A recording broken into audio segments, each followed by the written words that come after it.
పర్లా మనతో మాట్లాడి ఏమవుతుంది, మనం ఎడిట్ చేసుకుంటాం. కానీ తమిళనాడులో విజయ్ నిన్న గెలిచారు, చూసే ఉంటారు single largest party. So Vijay గారి గెలుపు మీద మీ అభిప్రాయం ఏంటి? గెలుపు మీద మా అభిప్రాయం ఏంటంటే విజయ్ గెలవడం ఇంపార్టెంట్. అక్కడ మంచి జరిగింది. తమిళనాడు ప్రజలు విజయ్ని నమ్మి క్వీర్స్లో పార్టీ స్థాపించి అంటే డిఎంకే డిఎంకే మీద అలా హోప్స్ పోగొట్టుకున్నారు.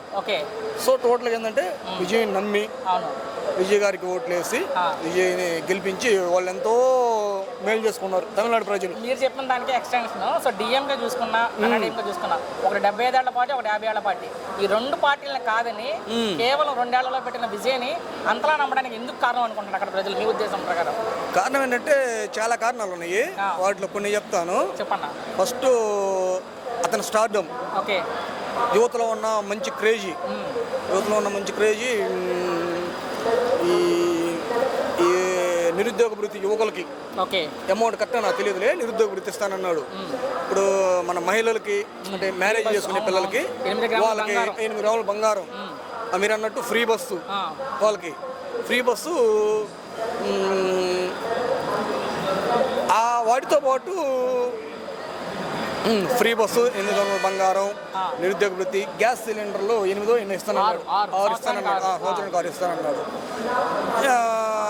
సో టోటల్గా చెప్పింది వాళ్ళ మీద ఉన్న వాళ్ళు హోప్స్ బాగొట్టుకున్నారు.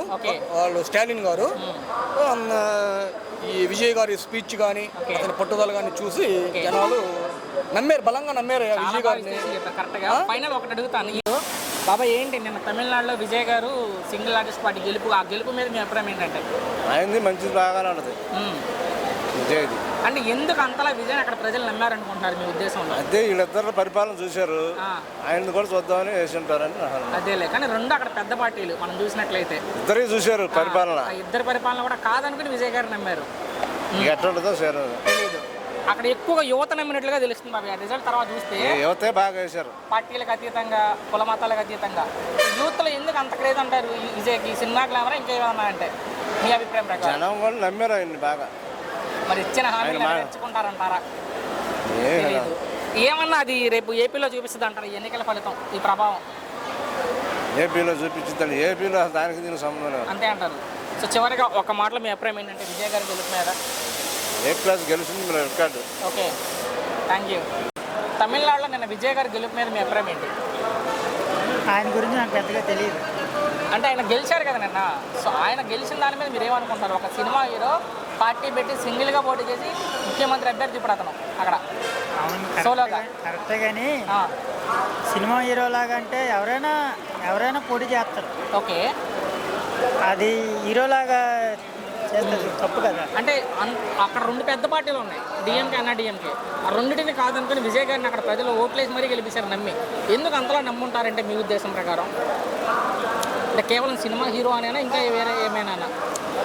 సినిమా హీరో అనేసి ఓట్లు ముద్రేసి ఉంటారు. అంటే ఏపీలో కూడా పార్టీలు పెట్టారు, మీరు చూసే ఉంటారు. చిరంజీవి గారు పార్టీ పెట్టారు, పవన్ కళ్యాణ్ గారు పార్టీ పెట్టారు. ఇక్కడ వాళ్ళిద్దరిని నమ్మని ప్రజలు అక్కడ తమిళనాడులో ఎందుకు విజయ్ అంతలా నమ్మారంటే వీళ్ళు పెద్ద స్టార్లే కదా. ఏమైనా తేడా గమనించారు ఇక్కడ ప్రజలు అక్కడ ప్రజలకి? సరే, ఇది ఇబ్బంది పెట్టను. కానీ నిన్న మనం ఫలితాలు చూస్తే మనకు తెలిసింది కానీ కనబడేది ఎక్కువ యూత్ ఓటర్లో ఎక్కువ ఇది చేశారు అక్కడ. అంతగా యువత ఎందుకు నమ్మి ఉంటారు అంటే విజయ్ గారిని? సినిమా గ్లామర్ ఇంకా ఏదైనా మీ ఉద్దేశంలో? సరే, ఫైనల్గా ఆయన గెలుపు మీద మీ అభిప్రాయం ఏంటంటే? చివరిగా విజయ్ గారి గెలుపు మీద మీ అభిప్రాయం ఏంటి? నాకైతే అతనిది అభిప్రాయం లేదు. ఓకే, ఆయన ఇచ్చిన హామీలు నిలబెట్టుకుంటారంటారా? మరి నిలబెట్టుకోలేరు అనుకుంటున్నారు. చూద్దాం ఎలా ఉంటుంది. ఏంటి విజయ్ తమిళనాడులో విజయ్ కేతనం ఎగరేశారు. సో విజయ్ గెలుపు మీద మీ అభిప్రాయం ఏంటంటే తమిళనాడులో? ముందుకెళ్తుంది. ఏది విజయ్ చెప్పండి మీరు. నేను చెప్పను, మీరు చెప్పాలంటే మీరు చెప్పాలి. అది అలా కాదుగా. విజయ్ గారి గెలుపు గురించి అది సత్యం అనుకున్నదే జరిగింది.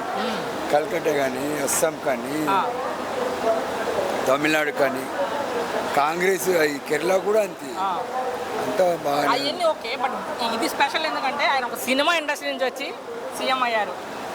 చాలా కష్టపడి పైకి వచ్చిండు. సినిమా ఇండస్ట్రీలో కూడా కష్టపడి వచ్చిండు. ఓకే. ఇది నిజ జీవితంలో జరిగింది, రాజకీయంలో అదే జరిగింది. అది అనుకునే నెరవేర్చిండు. ఓకే. అంటే రెండు పెద్ద పార్టీలు ఉన్నాయి అక్కడ, డిఎంకే అన్న డిఎంకే. ఎప్పటి నుంచో ఉన్నాయి, ఒక 50 వాళ్ళని సంవత్సరాలు 70 సంవత్సరాలు. వాళ్ళని తట్టుకోవడం చాలా కష్టం. అంత సిగరెట్ మెయింటైన్ చేసిండు. సింగిల్ గా పోటీ చేసి సింగిల్గా పోటీ. ఇద్దరిని తట్టుకొని గెలిచారు. గెలిచారు. ఏమనిపిస్తుంది ఆయన గెలిచాక మీకు? అందరూ సంతోషపడతారు. సౌత్ ఇండియా వాళ్ళు మొత్తం సంతోషపడుతున్నారు. అలాంటి వాడు రావాలి, ఇంకా ఎదగాలి. నెక్స్ట్ పవన్ కళ్యాణ్ నెక్స్ట్ అదే అడగబోతున్నా నేను. ఇదేమన్నా చూపిస్తుందా ఏపీ ఎన్నికల్లో? పవన్ కళ్యాణ్ అన్నానంటే రాజకీయంలో చంద్రబాబు నాయుడు ఇంకా వెంబడి ఉండి ఇంకా నేర్చుకొని అతను కూడా సొంతంగా బయటకు వచ్చి పోటీ చేసే అవకాశం ఏమైనా ఉంటుందా లేదు. పవన్ కళ్యాణ్ అట్లా గారు? చాలా కష్టం. చాలా ఓకే. కష్టం. అది చాలా టైం పడుతుంది. సో మన ఫైనల్కి ఇబ్బంది పెట్టను. నిన్న చూసినట్లయితే ఎన్నికల ఫలితాలు ఎక్కువ యువత విజయ్ వైపు మొగ్గినట్టు తెలుస్తుంది. అన్ని చాలా. రకాల యువత సూపర్. ఎక్కువగా కూటమి కుల మత ప్రాంతాలకు అతీతంగా యువత మొత్తం విజయ్ నమ్మారు. ఎందుకు అంతలా నమ్ముంటారండి విజయ్? సినిమా గ్లామర్ అతని చిన్న స్థలం నుంచి మనస్తత్వం చాలా గొప్ప. సినీ ఇండస్ట్రీ వచ్చినప్పుడే అతని గురించి, అతను రాజకీయంలోనే ఉన్నాడు ఆల్రెడీ. ఓకే. సినీ ఇండస్ట్రీ వచ్చినాక రాకముందు కూడా కొంచెం రాజకీయం ఉంది. ఇంకా పైకి ఎదుగుతా వచ్చాం. చివరి మాట, విజయ్ గారి గెలుపు గురించి ఒక మాటలో ఏం చెప్తారంటే మీ అభిప్రాయం? విజయ్ గారి గురించి విజయ్ గారి గురించి ఆయన గెలుపు గురించి మీరు ఏం చెప్తారంటే? పేపరే చెప్తుంది. విజయ్ అతను. విజయ్ చాలా ఓకే. అందరూ సంతోషపడుతుంది. సౌత్ ఇండియా వాళ్ళు మొత్తం తెలిసిన ప్రతి ఒక్కరు సంతోషపడుతుంది. ఓకే. తమిళనాడులో విజయ్ గారి గెలుపు మీద మీ అభిప్రాయం ఏంటంటే? మాకు మంచిదే అది, మాకు బాగానే ఉంది. ఓకే. మాది అటు నరేంద్ర మోడీ గెలిచాడు అక్కడ, అది పశ్చిమ బెంగాల్లో అది పర్వాలేదు. ఇప్పుడు కూటమి ప్రభుత్వం అండి అవన్నీ కలుపుకునే వస్తున్నాడు కదా నరేంద్ర అది మోడీ. కరెక్టే. నిన్న తమిళనాడులో మనం చూస్తే రెండు పెద్ద పార్టీలు ఉన్నాయి అక్కడ, డిఎంకే అన్న డిఎంకే. రెండింటిని కాదని విజయ్ గారిని ప్రజలు కానివ్వండి, ఇప్పుడు జగన్ మీద కొత్తగా వచ్చాడు ఇతను, జనానికి అవకాశం ఇచ్చారు. ఓకే. జగన్కి ఇచ్చినట్టు అవకాశం ఇచ్చారు. అంటే ఈయన సినిమా హీరో, సినిమా ఇండస్ట్రీ నుంచి వచ్చి ఈయన సీఎం అయ్యారు. సీఎం లెక్క అయినా మద్దతు కావాలి కదా. ఇప్పుడు జగన్కి ఇచ్చినట్టు ఇప్పుడు పరిపాలన ఇచ్చారు. అంటే ఇక్కడ చూసుకుంటే మీకు నేర్పట్లేదు కానీ ఎన్టీ రామారావు గారు అట్లాగే సీఎం అయ్యారు. అప్పుడు అయ్యారు ఆయన రోజుల్లో, తర్వాత ఇప్పుడు విజయ్ సీఎం. వాళ్ళిద్దరు అయ్యారట సినిమా ఆటలలో, వాళ్ళిద్దరు అయ్యారు. అయితే బాబా ఇక్కడ మనం చూసుకుంటే చిరంజీవి గారు పార్టీ పెట్టారు, పవన్ కళ్యాణ్ గారు పార్టీ పెట్టారు. అలా తర్వాత వచ్చాడు కోటలోకి వచ్చిన కూటమిలో ఆయన సీఎం గా నేను చెప్పేది. ఇక్కడ మనల్ని అక్కడ వాళ్ళిద్దరు నమ్మని ప్రజలు అక్కడ అంతలో ఎందుకు నమ్ముంటారంటే విజయ్ గారిని ప్రజలు? అది నా ఉద్దేశం అయితే అప్పుడు జగన్ గారికి ఇచ్చినట్టు ఒక అవకాశం ఈయనకి కూడా అవకాశం ఇచ్చారు. అంతే. అది నిన్న మనం ఎన్నికల ఫలితాలు బట్టి ఆ ఫలితాలు బట్టి ఏమర్థం? అప్పుడు చంద్రబాబు నాయుడులో పెద్ద పెద్ద నాయకులు వచ్చుకుంటూ పోయారు జగన్ వచ్చినప్పుడు. అవునులే, ఆ గాలి అట్టగే మళ్ళీ ఎండు పోయారు. కానీ అక్కడ ఎక్కువ కనపడేది నిన్న యువత, రాష్ట్రంలోని యువత సాలిడ్ గా ఓట్లు వేసినట్టు తెలుస్తుంది. యువత ఎక్కువ యువత అంటే వాళ్ళ అమ్మా నాన్న వేరే పార్టీ అయినా యువత మొత్తం విజయ్ గారి వైపు. అవన్నీ మనకు తెలియదు కానీ నా ప్రశ్న ఏంటంటే ఇక్కడ కూడా ఏమన్నా తమిళనాడు ఎలక్షన్లో లాగా యువత మొత్తం ఒక పార్టీ క్యారీ అవ్వడం కానీ అలా ఏమన్నా జరిగే ప్రస్తుతానికి అయితే నాకు తెలిసిన వరకు ఉండదండి. అంతే. ప్రతి రెండిట్లో కొట్టుకుంటారండి ఈ రెండే, జగన్ కానీ చంద్రబాబు నాయుడు కానీ. మళ్ళీ నెక్స్ట్ ఎలక్షన్ లో ఎవరు వస్తారో తెలియదు. అంటే చివరికి ఇబ్బంది పెట్టను. విజయ్ గారి గెలుపు మీద మీ అభిప్రాయం ఏంటంటే ఒక్క మాటలో? మాకు మంచిదే, ఓకే, మాకు బాగానే ఉంది ప్రస్తుతానికి. చాలా థ్యాంక్స్.